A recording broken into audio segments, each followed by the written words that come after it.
दोस्तों नमस्कार। एक बार फिर से आप सबों का इस वीडियो क्लिप में स्वागत है। दोस्तों, आज हम मसीही संदर्भ में मुक्ति के विषय पर चर्चा करेंगे कि मसीही संदर्भ में मुक्ति किसे कहते हैं और ये मुक्ति कैसे प्राप्त हो सकती है। मुक्ति अर्थात उद्धार।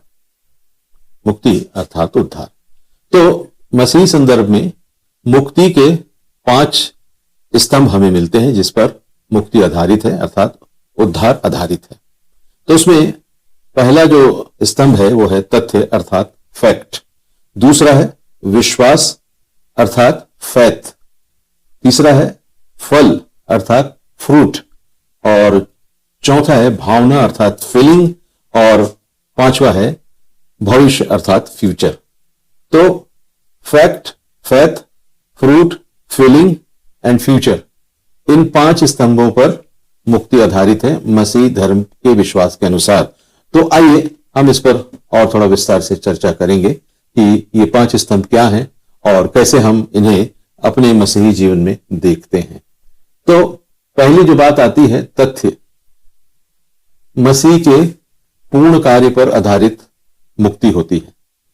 यह फैक्ट है। तथ्य अर्थात फैक्ट। मसीह के पूर्ण कार्य पर आधारित होती है मुक्ति। उद्धार जो है वो मसीह के पूर्ण कार्य पर आधारित होता है। पूर्ण कार्य मतलब उसके पैदा होने से लेकर उसके सेवा के काल को लेकर उसके मृत्यु उपरांत स्वर्गारोहण तक उसने जो भी कार्य किए हैं उन कार्यों पर मनुष्य की मुक्ति आधारित है।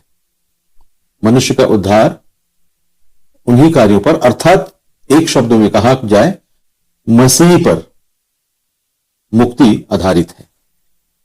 मसीह पर मुक्ति आधारित है, उद्धार आधारित है।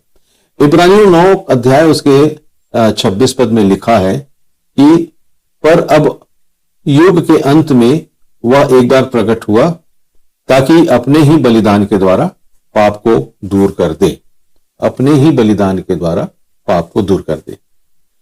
युग के अंत में अर्थात प्रभु यीशु मसीह का जब अवतरण हुआ, उसने मनुष्य रूप धारण किया, तो वो युग अंत का युग कहा गया है ना। प्रभु ने भी कहा कई बार, प्रभु यीशु मसीह ने अपने शिष्यों को कहा कि समय निकट है, समय निकट है अर्थात युग का अंत है। और वो युग के अंत में एक बार प्रकट हुआ, अपने ही बलिदान के द्वारा पाप को दूर किया। ये फैक्ट है, ये सत्य है जिस पर उद्धार आधारित है, मुक्ति आधारित है। अगर हम मसीही धर्म के अनुसार फैथ को मुक्ति को देखते हैं, उद्धार को देखते हैं, तो उसमें जो बात आती है, पहली बात आती है कि प्रभु यीशु मसीह ने जो बलिदान किया उसके द्वारा ही हमें उद्धार प्राप्त हो सकता है, हमारी मुक्ति हो सकती है उसके बलिदान के द्वारा। मेरे और आपके संघर्ष के द्वारा, मेहनत के द्वारा नहीं, लेकिन उसके बलिदान के द्वारा, क्योंकि उसने अपने आप को बलिदान किया, इस कारण यह उद्धार का रास्ता हमें प्राप्त हुआ है। पतरस कहता है, पहला पतरस उसके 3 अध्याय के 18 पद में, इसलिए कि मसीह ने भी अर्थात अधर्मियों के लिए धर्मी ने पापों के कारण एक बार दुख उठाया ताकि हमें परमेश्वर के पास पहुंचाए। ये फैक्ट है कि उसने, इसलिए कि मसीह ने भी अर्थात अधर्मियों के लिए, हम पापियों के लिए, धर्मी ने मतलब उसने, वो धर्मी था, पापों के कारण एक बार दुख उठाया ताकि हमें परमेश्वर के पास पहुंचाए। हमारा मिलाप परमेश्वर के साथ हो सके, इस कारण उसने एक बार दुख उठाया अर्थात सलीब पर उसने, क्रूस पर दुख उठाया, अपना लहू बहाया और मृत्यु को प्राप्त किया और मृत्यु को उसने उस पर विजय प्राप्त की और पुनरुत्थित होकर वह हमारे लिए उद्धार का कारण ठहरा। तो प्रभु यीशु मसीह की मृत्यु, उसका दुख उठाना, इस संसार में आना, दुख उठाना, उसका मृत्यु के क्रूस पर उसकी मृत्यु होना, तीसरे दिन मृतकों में से जी उठना, इस पर जब हम विश्वास करते हैं, इसको जब हम स्वीकार करते हैं, तभी हम मुक्ति को अपने जीवन में अनुभव करते हैं और मुक्ति के मार्ग पर हम आगे बढ़ते हैं। यही वो रास्ता है जिसके द्वारा हम आगे बढ़ते हैं। दूसरा थिस्सलुनीके उसके 2 अध्याय के 13 पद में लिखा है, इसमें परमेश्वर की पूर्ण स्वीकृति के बारे में कहा गया है कि परमेश्वर ने आदि से तुम्हें चुन लिया कि पवित्र आत्मा के द्वारा पवित्र बनकर सत्य की प्रतीति करके उद्धार पाओ। यह फैक्ट है। यदि मैं और आप उद्धार पाना चाहते हैं तो पहली बात तो यह है कि परमेश्वर के कार्य को हमें स्मरण करना है। उसने जो मनुष्य रूप धारण किया, मनुष्यों के बीच में वो रहा और उसने हमें शिक्षा दी और हमें उस राह पर आगे बढ़ने के लिए उसने हमारी सहायता की कि हम उस राह पर आगे बढ़ सकें, और अपने प्राणों को देकर उसने हमारे पापों को क्षमा किया। तो ये सब जो हुआ है ये परमेश्वर की इच्छा के अनुसार हुआ है, क्योंकि परमेश्वर ने आदि से तुम्हें चुन लिया है। परमेश्वर ने मनुष्य जाति को आदि से चुन लिया है कि आत्मा के द्वारा पवित्र बनकर। शरीर के द्वारा इंसान पवित्र नहीं बन सकता है, क्योंकि उसने अदन की बारी में पाप किया और पाप का भागीदार बन गया। आदम और हवा को हम स्मरण करें कि उन्होंने पाप को अपने जीवन में धारण कर लिया, पर अब प्रभु यीशु मसीह के द्वारा हमें वो रास्ता मिल रहा है। ये मुक्ति का मार्ग है। यदि हम मुक्ति पाना चाहते हैं तो इस सत्य को स्वीकार करें, इस फैक्ट को स्वीकार करें कि परमेश्वर ने आदि से तुम्हें चुन लिया है कि आत्मा के द्वारा पवित्र बनकर सत्य की प्रतीति करके उद्धार पाओ। सत्य कौन है? वो है यीशु मसीह, और यीशु मसीह ने अपने प्राणों को हमारे पापों के लिए बलिदान किया। जब हम इस फैक्ट को स्वीकार करते हैं तो हम उद्धार के मार्ग पर आगे बढ़ते हैं। जब हम उद्धार के मार्ग पर आगे बढ़ते हैं तो हमारे जीवन में एक विश्वास होता है, तो हम विश्वास के माध्यम से मुक्ति को प्राप्त करते हैं। इफिसियों 2:8-9 में लिखा है, क्योंकि विश्वास के द्वारा अनुग्रह ही से तुम्हारा उद्धार हुआ है। यह तुम्हारी ओर से नहीं वरन परमेश्वर का दान है, और न कर्मों के कारण ऐसा हुआ है कि कोई घमंड करे। यहां लिखा हुआ है, क्योंकि विश्वास के द्वारा अनुग्रह ही से तुम्हारा उद्धार हुआ है, और यह तुम्हारी ओर से नहीं वरन परमेश्वर का दान है, और न कर्मों के कारण ऐसा न हो कि कोई घमंड करे। तो यह विश्वास के द्वारा हमारा उद्धार हुआ है और हमें मोक्ष का रास्ता मिला है विश्वास के द्वारा। प्रेरितों ने कहा, उन्होंने कहा प्रभु यीशु मसीह पर विश्वास कर तो तू और तेरा घराना उद्धार पाएगा। तो उद्धार जो है, जब मैंने उद्धार प्राप्त कर लिया तो अब इस उद्धार प्राप्ति का संदेश मुझे फैलाना है।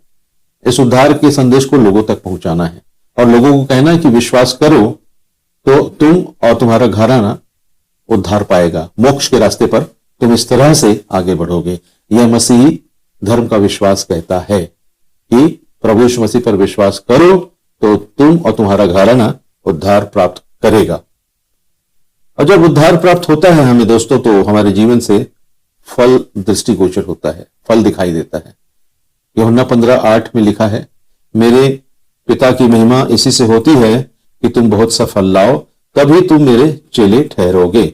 यदि मैंने उद्धार के रास्ते पर चलना है, उद्धार को प्राप्त करना है, मुक्ति मार्ग पर चलना है, तो मुझे प्रभु यीशु मसीह पर विश्वास करना होगा और विश्वास करके अपने जीवन में परिवर्तन लाना होगा, अर्थात फल लाना होगा, है ना, फल लाना होगा।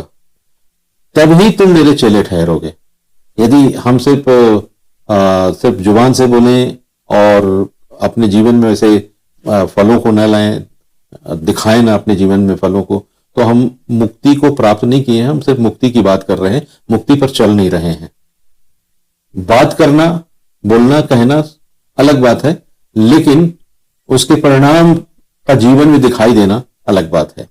तो फल यदि हमारे जीवन में दिखाई दे रहा है तो ये उस बात का द्योतक है कि हमने मुक्ति को प्राप्त किया है या मुक्ति के मार्ग पर हम चल रहे हैं। इफिसियों 2:10 में लिखा है, क्या लिखा है? क्योंकि हम उसके बनाए हुए हैं और मसीह यीशु में उन भले कामों के लिए सृजे गए हैं जिन्हें परमेश्वर ने पहले से हमारे करने के लिए तैयार किया है। अब फिर से वही बात आ रही है कि अदन की बारी में आदम और हवा ने पाप किया, उसने सारी मानव जाति को उसने बनाया है, अपने स्वरूप में उसने बनाया, लेकिन आदम और हवा ने पाप किया। अब परमेश्वर जो है अपने पुत्र के माध्यम से वो रास्ता बना रहा है कि हम उस अदन की बारी में जो संगति थी, आदम और हवा की परमेश्वर के साथ जो संगति थी, उस पवित्र संगति को हम प्राप्त कर सके, मनुष्य फिर से प्राप्त कर सके। तो इफिसियों की पत्री में लिखा है, क्योंकि हम उसके बनाए हुए हैं और मसीह यीशु में उन भले कामों के लिए सृजे गए हैं। अब जब हम उसको स्वीकार करते हैं, उसके कार्यों को स्वीकार करते हैं और विश्वास करते हैं, और उसके विश्वास की राह पर जब हम आगे चलते हैं तो हमारे जीवन में परिवर्तन आता है ना। ये जो कार्य हुआ है, ये परमेश्वर ने हमें पहले से हमारे करने के लिए तैयार, हमें डिप्यूट किया है। उसने हमें उन भले कामों के लिए सृजा है। परमेश्वर ने पहले से हमारे करने के लिए तैयार किया है। कब तैयार किया है? प्रभु यीशु मसीह में, है ना। यहां इस पद को अगर हम ध्यान से देखेंगे तो हम समझेंगे, क्योंकि हम उसके बनाए हुए हैं। जैसे आदम और हवा को उसने बनाया, आदम हवा की हम संतान हैं, हम उसके बनाए हुए हैं और हमने पाप कर लिया, आदम हवा ने पाप कर लिया है। लेकिन और मसीह यीशु में, यहां पर बात चेंज होती है। मसीह यीशु में जब हम उस पर भरोसा, उस पर विश्वास करते हैं, उसके कार्यों को अपने जीवन में देखते हैं, उसके जन्म को अपने जीवन में अनुभव करते हैं, उसके शिक्षाओं को अपने जीवन में अनुभव करते हैं, उसके सेवा कार्यों को अपने जीवन में अनुभव करते हैं, तो जब हम उसे इस तरह से अनुभव करते हैं तो प्रभु यीशु मसीह में उन भले कामों के लिए सृजे गए हैं। अर्थात जब हम उसको जानते हैं तो हमारा जन्म होता है, प्रभु यीशु मसीह हमारे हृदय में जन्म लेता है, जिससे हमारा नया जन्म होता है। तो उन भले कामों के लिए सृजे गए हैं जिन्हें परमेश्वर ने पहले से हमारे करने के लिए तैयार किया है। सो जब हम उसे विश्वास के द्वारा उसे स्वीकार करते हैं, विश्वास करते हैं, तो ये फल हमारे जीवन में दिखाई देता है कि हम उसके लिए सृजे गए हैं और उसके लिए हमारा जीवन है। और जब हम इन कार्यों को करते हैं तो वो फल हमारे जीवन में दिखाई देते हैं। और जब हम इस तरह से अपने जीवन में आगे बढ़ते हैं तो हमारे जीवन में आनंद और आश्वासन की भावना जागृत होती है। आनंद और आश्वासन की भावना जागृत होती है। पहला यूहन्ना 5:13 में लिखा हुआ है, मैंने तुम्हें जो परमेश्वर के पुत्र के नाम पर विश्वास करते हो इसलिए लिखा है कि तुम जानो कि अनंत जीवन तुम्हारा है। अनंत जीवन तुम्हारा है। दोस्तों, ये छोटा सा वाक्य लग रहा होगा, लेकिन जब हम इस वाक्य की गहराई को अगर हम महसूस करें, अनंत जीवन तुम्हारा है। क्या आप अनुभव कर रहे हैं अनंत जीवन को? या कभी आपने सोचा है कि परिकल्पना की है कि अनंत जीवन कैसा होगा? जो लोग विश्वास में जीवन जीते हैं ना, उनके पास ये परिकल्पना होती है कि वो कैसे अनंत काल का जीवन होगा। अनंत जीवन तुम्हारा है, सदा काल का जीवन तुम्हारा है, यदि हम उस पर विश्वास करते हैं तो। यही बात यूहन्ना कह रहा है, मैंने तुम्हें जो परमेश्वर के पुत्र के नाम पर विश्वास करते हो इसलिए लिखा है कि तुम जानो कि अनंत जीवन तुम्हारा है। It is your. रोमियो ने कहा है 14 अध्याय के 17 पद में, क्योंकि परमेश्वर का राज्य खाना पीना नहीं परंतु धर्म और मिलाप और वह आनंद है। खाना पीना नहीं। आज हम खाने पीने पर ज्यादा ध्यान देते हैं। हमारी मीटिंग्स होती है, खाने पीने पर ज्यादा होती है। हम उस पर ज्यादा कॉन्सेंट्रेट करते हैं कि हम गेट टुगेदर कर रहे हैं, आनंदित हो रहे हैं। ये आनंद नहीं है दोस्तों। यहां लिखा हुआ है कि परमेश्वर का राज्य खाना पीना नहीं परंतु धर्म और मिलाप और वह आनंद है। और वो आनंद है। जी हाँ, हम जब आपस में मिलते हैं, विश्वासी बनकर जब आपस में मिलते हैं, प्रभु की आराधना स्तुति करते हैं, तो हमें वो आनंद प्राप्त होता है। लेकिन सिर्फ खाना पीना और एक सामाजिक जीवन में आनंदित होना, उठना बैठना, ये आनंद नहीं है। ये मसीही जीवन का आनंद नहीं है। मसीही जीवन का आनंद परमेश्वर के राज्य का आनंद है। धर्म और मिलाप, मेल मिलाप, और वह आनंद है। जब हम इस आनंद में प्रवेश करते हैं, इस आनंद के साथ अपने जीवन को जीते हैं, तो हम उद्धार के चौथे स्तंभ को समझते हैं, मुक्ति के चौथे स्तंभ को समझते हैं। उद्धार का, मुक्ति का 5वां स्तंभ है भविष्य। अगर भविष्य के बारे में नहीं सोचते हैं हम, तो हम मुक्ति के स्तंभ पर नहीं ठहरे हैं। मुक्ति के ऊपर, आधार के स्तंभों के ऊपर हमारा जीवन नहीं है। इस स्तंभ के बिना उद्धार संभव ही नहीं है। क्या लिखा है फिलिपियो 3:21? वह अपनी शक्ति के उस प्रभाव के अनुसार जिसके द्वारा वह सब वस्तुओं को अपने वश में कर सकता है, हमारी दीनहीन देह के का रूप बदलकर अपनी महिमा के देह के रूप बना देगा।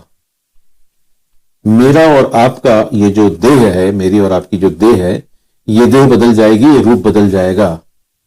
ये प्रभु अपनी महिमा की देह के अनुकूल बना देगा, देह के अनुकूल बना देगा, एक पवित्र देह के अनुकूल बना देगा।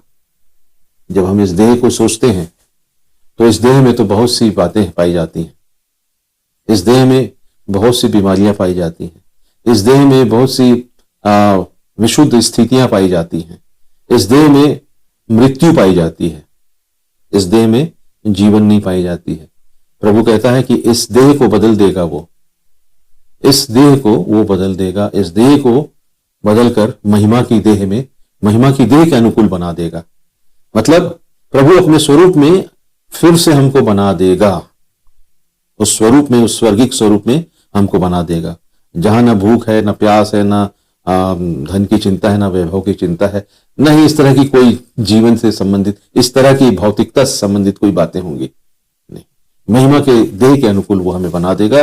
जैसे आदम और हवा उस अदन की बारी में रहते थे, जहां उन्हें किसी बात की कोई चिंता नहीं रहती थी, वो परमेश्वर की संगति में आनंद पूर्वक अपने जीवन को व्यतीत करते थे, जब तक उन्होंने पाप नहीं किया था। और जब उन्होंने पाप किया तो उनके जीवन में संसार का जीवन आ गया। मैं और आप आज इस संसार के जीवन में हैं।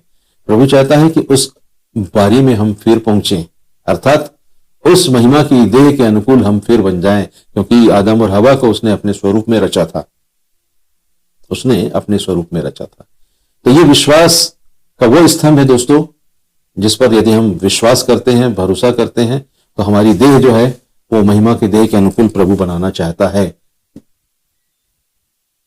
पहला कुरिन्थी 15:51 में लिखता है, देखो मैं तुमसे भेद की बात कहता हूं कि हम सब तो नहीं सोएंगे, परंतु सब बदल जाएंगे। हम सब तो नहीं सोएंगे, मृत्यु नहीं आएगी हमें, पर हम सब बदल जाएंगे। दोस्तों, ये मुक्ति के 5 स्तंभ हैं जिन पर हमारी मुक्ति, हमारा उद्धार का जीवन आधारित है। तथ्य, फैक्ट, विश्वास, फैथ, फल, फ्रूट, भावना, फीलिंग, भविष्य, फ्यूचर। इन 5 बातों पर यदि हमारा जीवन, हम अपने जीवन को आधारित देखते हैं, इन 5 बातों की अनुभूति यदि हमारे अपने जीवन में होती है, तो हम मुक्ति के मार्ग पर आगे बढ़ रहे हैं, मुक्ति के मार्ग पर आगे बढ़ रहे हैं। यदि ये 5 बातें, इनमें से कोई भी एक बात हमारे जीवन में नहीं दिखती है, नहीं महसूस होती हमें, तो हम मुक्ति के मार्ग पर नहीं चल रहे हैं। आइए, जबकि इस दिसंबर महीने में हम अपने उद्धारकर्ता यीशु ख्रिस्ट के जन्म को स्मरण करते हैं, तो इस बात को भी स्मरण करें कि क्या वास्तव में उसका जन्म मेरे हृदय में हुआ है। यदि इस बात की जांच करते हैं, इस फैक्ट की जांच करते हैं, इस तथ्य की जांच करते हैं, तो हम मुक्ति के मार्ग पर चल रहे हैं, या मुक्ति पर आधारित हमारा जीवन है। यदि इस बात पर हम विश्वास करते हैं तो, और यदि हम फल लाते हैं, तो विश्वास करते हैं और फल लाते हैं, और अपनी भावनाओं को, अपने फीलिंग्स को उससे जोड़कर रखते हैं, और एक आशा के साथ, जब हम अपने भविष्य की आशा के साथ जब हम अपने जीवन में आगे बढ़ते हैं, तब हम मुक्ति के मार्ग पर आगे बढ़ रहे हैं, तब हम मुक्ति पर आधारित हमारा जीवन है। ईश्वर हम सबकी सहायता करे, अपनी सामर्थ्य से परिपूर्ण करे कि हम इन तथ्यों को, फैक्ट्स को अपने जीवन में धारण कर सकें और एक विश्वास के जीवन में आगे बढ़ सकें। ये दिसंबर का महीना आप लोगों के लिए मुबारक हो। God bless you all.